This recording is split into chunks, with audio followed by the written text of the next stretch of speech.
ꯂꯤ ꯆꯥꯍꯥꯏꯕꯤ ꯁꯦꯝꯕ꯭ꯔꯥꯡ ꯁꯦꯒꯥꯏꯕꯤ ꯃꯥꯃꯤ ꯅꯨꯄꯤꯗꯨꯅ ꯅꯪꯉꯣꯟꯗꯤ ꯀꯩ ꯍꯦꯜꯗꯅ ꯑꯩ ꯒꯨꯂꯤ ꯌꯣꯠꯄꯁꯦ ꯈꯅꯥꯎꯗ ꯍꯦꯛꯇ ꯄꯜꯂꯦꯕ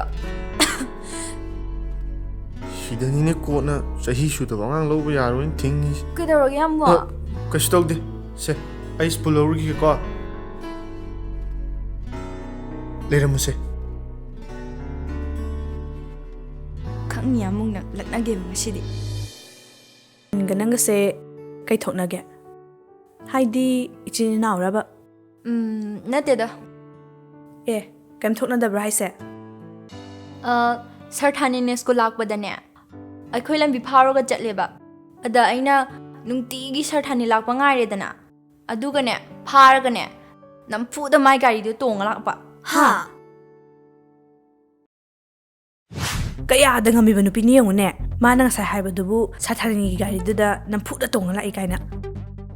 ꯁꯥꯊꯥꯅꯤꯅ ꯃꯔꯣꯜ ꯑꯃ ꯄꯪꯖꯕꯒ ꯑꯩ ꯁꯥꯎꯅꯤꯡꯉꯛꯇꯅꯅꯦ ꯃꯗꯨꯒꯤ ꯂꯤꯆꯥ ꯍꯥꯏꯕ ꯅꯨꯄꯤꯗꯣ ꯃꯁꯝꯒ ꯕꯔꯕꯔ ꯐꯣꯏꯗꯠꯂꯨꯅꯤꯀꯣ ꯉꯁꯤ ꯉꯥꯏꯈꯣꯁꯦ ꯑꯝꯇ ꯇꯞꯊꯈꯣ ꯄ꯭ꯂꯥꯟ ꯑꯃ ꯇꯧꯔꯒ ꯃꯥꯕꯨ ꯏꯀꯥꯏꯕ ꯄꯤꯅꯕ ꯍꯣꯠꯅꯁꯦ ꯃꯗꯨꯗ ꯌꯥꯗ꯭ꯔꯒꯅ ꯑꯩꯈꯣꯏ ꯍꯩꯅꯕꯤꯗꯣ ꯇꯧꯕ ꯇꯥꯔꯦꯗꯅ ꯁꯥꯊꯥꯅꯤꯗꯣ ꯌꯥꯝ ꯄꯥꯝꯃꯨꯏ ꯍꯥꯏꯕ ꯑꯗꯨꯒꯤ ꯇꯧ ꯉꯝꯕꯤꯗꯨꯅ ꯁꯣꯏ ꯐꯥꯕꯤꯈ꯭ꯔꯅꯤꯌꯦ ꯑꯗꯣ ꯁꯥꯊꯥꯅꯤꯁꯦ ꯑꯩꯉꯣꯟꯗ ꯀꯩꯅꯣꯝꯗꯤ ꯈꯟꯕ ꯃꯥꯜꯂꯤꯕꯣ ꯂꯥꯏꯔꯤꯛ ꯇꯥꯛꯄꯒꯁꯦ ꯑꯩꯉꯣꯟꯗ ꯑꯃꯨꯛ ꯌꯦꯡ ꯂꯩꯔꯝꯃꯦ ꯍꯥꯏꯕ ꯍꯣꯏ ꯑꯗꯨꯅꯦ ꯅꯪꯅ ꯃꯉꯣꯟꯗ ꯄꯤꯔꯤꯕ ꯏꯪꯒꯤꯠ ꯃꯌꯥꯝꯁꯦ ꯑꯁꯤꯒꯤ ꯍꯥꯏꯔꯗꯤ ꯈꯔ ꯈꯪꯐꯝꯗꯤ ꯊꯣꯛꯄꯅꯦ ꯈꯪꯉꯝꯅꯤꯗ ꯃꯥꯁꯨ ꯏꯀꯥꯏꯕꯣꯏ ꯀꯩꯕꯣꯏ ꯐꯣꯡꯗꯣꯛꯇꯕ ꯑꯣꯏꯔꯝꯅꯤ ꯅꯪꯉꯣꯟꯗ ꯂꯤ ꯆꯥꯍꯥꯏꯕꯤ ꯁꯦꯝꯕ꯭ꯔꯥꯡ ꯁꯦꯒꯥꯏꯕꯤ ꯃꯥꯃꯤ ꯅꯨꯄꯤꯗꯨꯅ ꯅꯪꯉꯣꯟꯗꯤ ꯀꯩ ꯍꯦꯜꯗꯅ The principle of biotechnology include the origin of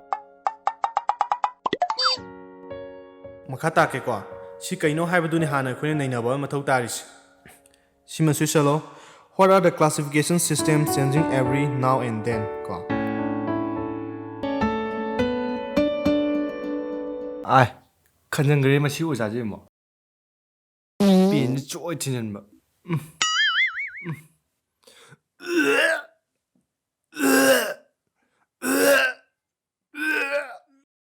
ꯅꯠꯇꯦ ꯂꯥꯏꯔꯤꯛ ꯄꯥꯎ ꯆꯣꯟ ꯆꯪꯈ꯭ꯔꯒ ꯅꯪꯗꯤ ꯀꯩꯗꯧꯔꯤꯕ